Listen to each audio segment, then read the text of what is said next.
Hello बच्चों, तो कैसे आप सभी। मैं आशा करता हूं कि आप सब बहुत ही बेहतरीन होंगे और तैयारियां तो चल रही होगी शानदार तरीके से। चलिए आज के सेशन में, नए सेशन में फिर से 500 ऑब्जेक्टिव का समावेश चल रहा था हम लोग का, उनके दौर में चल रहे हैं। चलिए चलते स्टार्ट करते हैं हम लोग आज के नए सेशन में वीडियो के साथ। तो बता दें कि इनसे पहले वाले जो ही वीडियो नहीं देखे महत्वपूर्ण इंपॉर्टेंट क्वेश्चन ऑब्जेक्टिव के, वो जरूर जाकर जो है प्लेलिस्ट में देख ले, या तो डिस्क्रिप्शन में लिंक दिया गया है उनमें देख ले। सभी को फायदेमंद रहेगा क्योंकि एग्जाम बहुत नजदीक आ चुकी है ना। चलिए चलते हम लोग आज के पहले क्वेश्चन की दौर में। चलिए पहला क्वेश्चन कह रहा है कि ग्वाइटर अथवा घेंघा पनपता है। ग्वाइटर अथवा घेंघा पनपता है। घेंघा समझते हैं ना, घेंघा रोग यानी उसी को हम लोग गलकंठ कहते हैं। वो किनकी कमी के कारण होती है? तो बता दे आपको, आयोडीन की कमी के कारण होती है। किस कारण होती है? तो आयोडीन के कारण होती है। घेंघा रोग जो है ना, आयोडीन के कारण से होती है। और घेंघा को हम लोग क्या कहते हैं? ग्वाइटर कहते हैं, या इसी को हम लोग गलकंठ भी कहते हैं। क्या कहते हैं? गलकंठ भी कहते हैं, ग्वाइटर भी कहते हैं, घेंघा भी कहते हैं। तो बता दें आपको कि आयोडीन यानी आयोडीन खाने से ना हमारे जो कंठ में थोरक्सिन हार्मोन, जो थायराइड ग्रंथि है ना, उस थायराइड ग्रंथि को ये उत्तेजित करता है। कौन सी ग्रंथि? तो थायराइड ग्रंथि। थायराइड ग्रंथि होती है कंठ में, है ना, उनको जो है उत्तेजित करती है। ये आयोडीन नमक खाने से ना ये उत्तेजना देती है, और इस कारण से जब थोरक्सिन हार्मोन ज्यादा स्रावित होने लगता है तब जाकर जो है आपको ये घेंघा रोग नहीं होते हैं, है ना।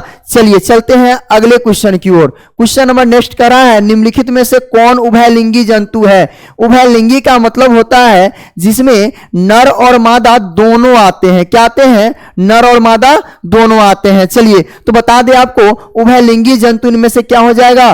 केचुआ हो जाएगा। कौन हो जाएगा? केचुआ हो जाएगा। यानी केचुआ में ना दोनों लिंग पाए जाते हैं, नर और मादा दोनों प्रकार के लिंगे पाए जाती है। किसमें? केचुआ में, है ना। और बाकी सब एक लिंगी है। मछली हो, चाहे शेर हो, चाहे बकरी हो, ये सब क्या है? एक लिंगी है ना। चलिए अगला क्वेश्चन है कि द ओरिजिन ऑफ स्पेसीज, ये किताब का नाम है ना। द ओरिजिन ऑफ स्पेसीज नामक पुस्तक किसने लिखा था? डार्विन, लामार्क या ओपेरिन या वाइसमान? तो बता दें आपको, डार्विन की यह रचना थी। कौन सी? तो द ओरिजिन ऑफ स्पेसीज जो है ना, यह किसकी रचना थी? तो डार्विन की रचना थी।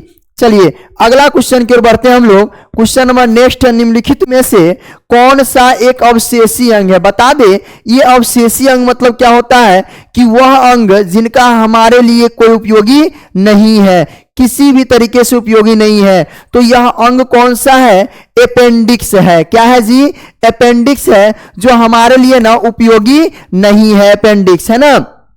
चलिए चलते हैं हम लोग नेक्स्ट क्वेश्चन की ओर। अगला क्वेश्चन है, स्त्रियों के लिंग गुणसूत्र का युग्म क्या होता है? जो स्त्रियां होती है ना उसमें लिंग गुणसूत्र क्या पाए जाते हैं? बता दें कि स्त्रियों में XX लिंग गुणसूत्र पाए जाते हैं। किसमें? तो फीमेल में, है ना, फीमेल में। और वहीं पर XY गुणसूत्र जो है मेल में पाए जाते हैं, यानी पुरुष में, है ना। क्लियर? आगे अगला क्वेश्चन की ओर चले क्या? तो क्या हो जाएगा इसका राइट आंसर? XX हो जाएगा। चलिए अगला क्वेश्चन है, क्वेश्चन नंबर नेक्स्ट कर रहा है, मेंडल ने अपने अनुवांशिकी प्रयोग हेतु किस पौधे का उपयोग किया? बता दे कि वह पौधा मटर था, और मटर पौधा इसीलिए लिया उन्होंने क्योंकि वो आसानी से उपलब्ध हो गए थे और तुरंत इसका एक्सपेरिमेंट जो है करने में आसानी हुई थी आपको, मेंडल जी को। चलिए अगला क्वेश्चन है, क्वेश्चन नंबर नेक्स्ट कर रहा है, निम्नलिखित में नर युग्मक कौन है? नर युग्मक मतलब पुरुष का युग्मक कौन है? तो वो क्या है? शुक्राणु है ना। और महिला का कहेगा तो अंडाणु होता है। चलिए अगले क्वेश्चन के हम लोग बढ़ते हैं। क्वेश्चन है, शुक्राणु का निर्माण कहां होता है? शुक्राणु का निर्माण कहां होता है? तो याद रखिएगा हमेशा वृषण में होता है। कहां होता है? वृषण में होता है। अगला नेक्स्ट क्वेश्चन है, एंड्रोजन कौन सा हार्मोन है? या तो नरलिंग हार्मोन है, या तो मादा है, या पाचक रस है? बता दे एंड्रोजन जो है नरलिंग हार्मोन है। कौन सा हार्मोन है? नरलिंग हार्मोन है। कौन? एंड्रोजन। चलिए अगला क्वेश्चन है, क्वेश्चन नंबर नेक्स्ट है, निम्नलिखित में से कौन मादा जनतंत्र के भाग नहीं है? मादा जनतंत्र का भाग नहीं है कह रहा है।